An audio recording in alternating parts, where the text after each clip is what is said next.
to benefit from this institution. The Union Minister of Ports, Shipping and Waterways and Ayush, Sarbananda Sonowal, said that the centre is mulling the idea to set up 39 integrated hospitals in the northeast.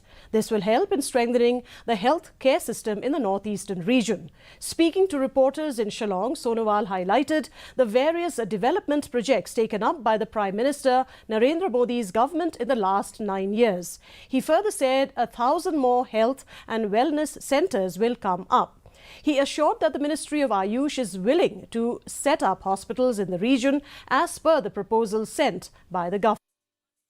I believe this kind of institution coming up. In the near future, we have many more like project in the northeast, and also thousands of health and wellness center will come up, and different 10-bedded, 30-bedded and 50-bedded as part of proposal sent by the respective state government will set up this hospital.